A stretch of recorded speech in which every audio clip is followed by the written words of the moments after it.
Gary Lineker, 62, and Piers Morgan, 57, have a history of former spats, and have argued about almost everything from paychecks to BBC licence fees. However, perhaps to many people's surprise, Piers put in a word of support for his so-called frenemy on Twitter yesterday, telling him he was his defence. Gary had made a divisive comment about the government's tough news stance on small boat migrants, comparing his policy to that of Nazis in 1930s Germany. As of yesterday, illegal immigrants were banned from claiming asylum or using human rights law clauses to remain in the country. Rishi had vowed to take back control of our borders, once and for all, but Gary was appalled, accusing the PM of immeasurable cruelty. After watching Home Secretary Suella Braverman's video claiming the country was being overwhelmed and that it was imperative to stop the boats, Gary shot back, "Good heavens, this is beyond awful."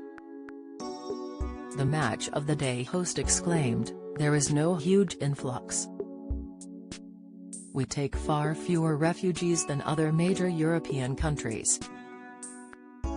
This is just an immeasurably cruel policy directed at the most vulnerable people in language that is not dissimilar to that used by Germany in the 30s.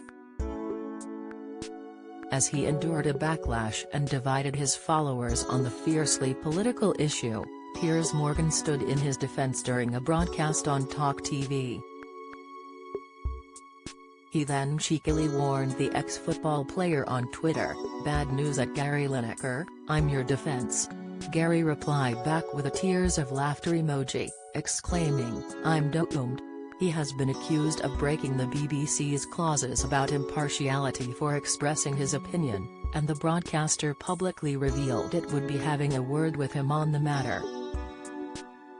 However, Piers argued on his show, "I don't think you can be a campaigner for free speech, as I am, and just turn off the tap because I don't like the opinion I'm hearing."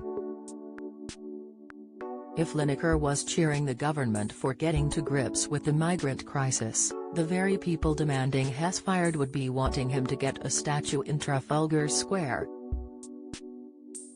Despite declaring Gary's opinion clearly incendiary, and historically wrong, he defended his right to have his feelings heard, stating that his 8.5 million followers wanted to know his views. "There's no comparison between what the British government is proposing to what Nazi Germany did." Gary got a bit carried away as he tends to do, Piers reasoned.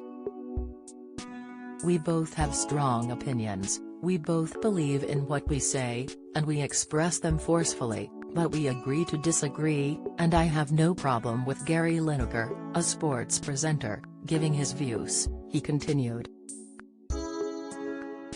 Hess not a BBC News journalist, Hess not anchoring the news at 10 or Question Time or Newsnight. Hess a football presenter on Match of the Day and other major sporting events. Hess a celebrity, a public figure, his 8.5 million followers want to know what he thinks about stuff. Why do we pretend that people like him exist in a sealed PVC bubble of propriety where no opinions exist? Piers added, "Who cares what Gary Lineker really says about government policy? Hess just, in the end, a football presenter. I don't mean that to denigrate him, Hess very good at it, but Hess not a news presenter, so it shouldn't matter to the BBC's news outlet what he thinks about the migrant situation."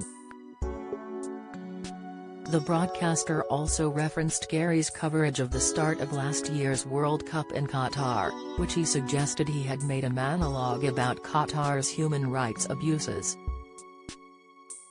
"My question for the BBC would be, if it was alright for Gary Lineker to express views about Qatar's human rights abuses and you agreed that he could do that. What's the difference between him doing that at the start of the World Cup and now tweeting his disagreement about what he now considers human rights abuses by the current British government?" Piers quizzed. though he insisted he felt he had been wrong to single out Qatar on that occasion, especially as he had not spoken up at previous World Cups held in countries with controversial histories, such as Russia. He clarified that he had no issue with him giving his views. After reading Piers' show of support for him, the presenter, who insists he has received love and support for his comments as well as a backlash, joked that he was doomed.